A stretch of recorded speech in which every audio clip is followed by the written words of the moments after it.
everyone, welcome back to my channel. It's Rick Mabel, your Airbnb superhost. So in a span of 5 years, we have hosted over 1,000 of stays. So join me in my journey as I navigate through Airbnb hosting, business, and personal growth.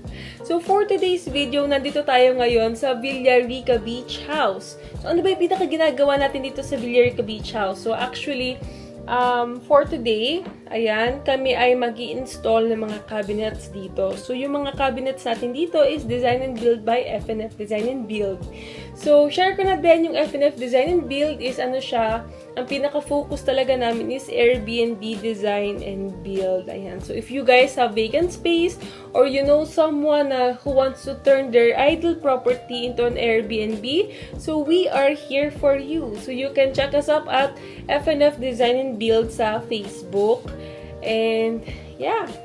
So, itong dito sa Villarica Beach House, share ko na din, yung cabinets and additional storage is frequently requested ng ating mga guests. So, yung mga cabinets na ganyan, and also yung pinakita ko din kanina, so yun yung one of the features na, kumbaga, frequently requested talaga ng ating mga guests. So, right now is, aanahan na natin siya, gagawa na natin siya ng way para, ma-bring to life. Share ko na din pala dito sa Villarica Beach House, tayo ay, na po tayo ngayon, adapting na tayo sa technology. Yes, so tayo ay naka-smart lock na. So, i-open ko lang ito right now. So, naka-smart lock na tayo. So, ayan, pinoconnect ko lang.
So, habang nag-work yung mga other areas in this place, ayan, so, share ko na din sa inyo, itong Alon Events Place, habang wala pa namang nag-e-event, ang pinaka-target namin dito is gagawin namin siyang reception place.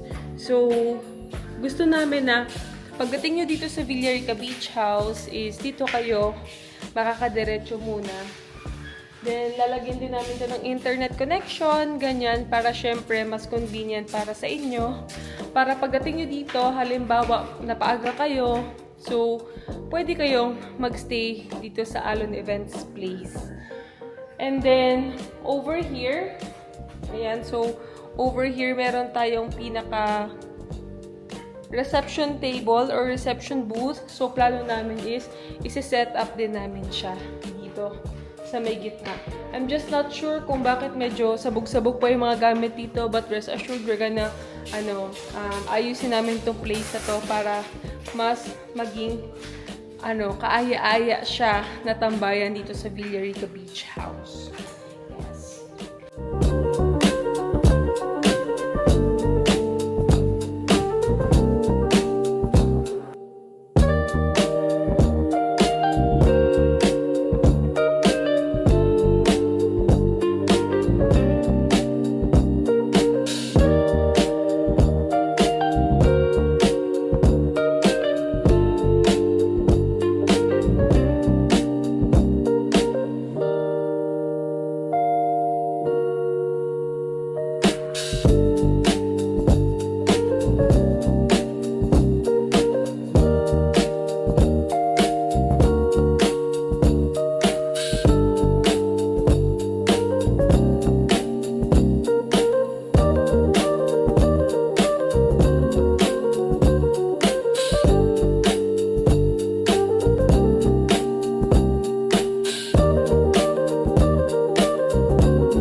late. It's already 2 p.m. Yes, and nandito na din si Jay sa Villarica Beach House dahil nag-film kami ng isang ad. Yes. And then, at the same time, ino-oversee din namin yung pinaka-installation ng mga cabinets dito sa Villarica Beach House. So, i-share ko na din sa inyo na ito yung pinaka-itsura ng cabinet na ni-build namin for Kampupot House 3. So, this is just one of the many cabinets na ilalagay namin dito sa Villarica Beach House. Para syempre, pag nag-stay kayo, meron kayong storage. Ayan, ito na siya. Ayan. So, ito na yung pinaka-cabinet natin. So, itong cabinet natin, as you can see, very spacious siya. So, pwede nyong ilagay dito yung mga handbag nyo, yung mga duffel bag nyo, ganyan. Meanwhile, dito naman sa loob is meron din tayong storage spaces. So, pwede nyo din ilagay dyan yung mga towels nyo, yung mga damit nyo, yung baby bag ni baby, pwede nyo dyan ilagay. And, ito, kahit halimbawa, tulog yung mga kasamahan nyo. Ayan. So, ito, halimbawa, tulog yung kasamahan nyo and gusto nyo na hindi nyo sila magambala sa kanilang pagtulog pag kumuha kayo ng gamit dito sa cabinet. Good news! This one is already soft close. So, makikita nyo, it's not gonna make any noise. O, diba? Very lang siya. Very smooth lang siya. Nagko-close on its own. Nagko-close on its own, I mean, parang very smooth lang siya. See? Diba? So, kahit medyo persado din yung pag-close ko, soft close pa din siya. So, yun yung mga features niya. Para syempre, gusto namin na halimbawa, nag-sleep yung lola nyo dito or yung momshi nyo dito. And, syempre, minsan, di ba, ang lakas ng sound ng mga cabinet. So, this one, naka-soft close na siya. Sige, try natin ulit. Di ba? Hindi siya nag-make ng sound. Or, kumbaga, siya. Quiet siya. Quiet. Ayan. So, ayun. So, this afternoon, tuloy-tuloy lang namin to. And I'm also gonna do some office work. And, tingnan nyo guys.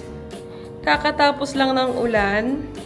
Biglang buhos ang ulan kanina and medyo cloudy pa yung skies. So, ayun. Hopefully, hindi na magtuloy-tuloy yung ulan. And yes, naka-smart lock din kahit Kampupot 3. So, na talaga siya. Kumbaga, na tayo.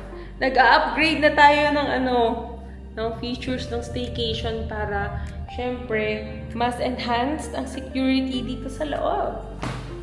Ayan. So, later, we'll also be installing, yung mga CCTV cameras dito sa labas ng unit for enhanced security. Pero no worries kasi yung cameras naman na install natin is nakatapat lang siya sa door. So, hindi naman kayo kita sa loob kasi we know how valuable yung privacy natin.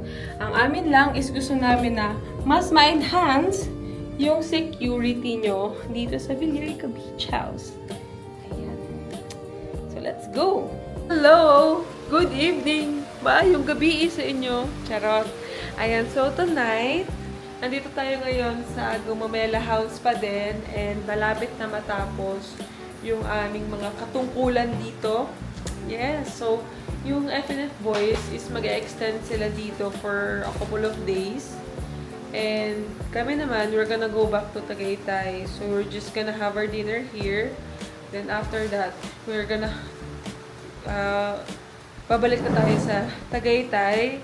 Then, tomorrow, since may ocular tayo, is babalik naman din tonight sa Makati. So, yun yung aming mga ganap today. And with that, yan, thank you guys for staying with me sa vlog na to. And, ayun. See you soon dito sa Villarica Beach House. Bye!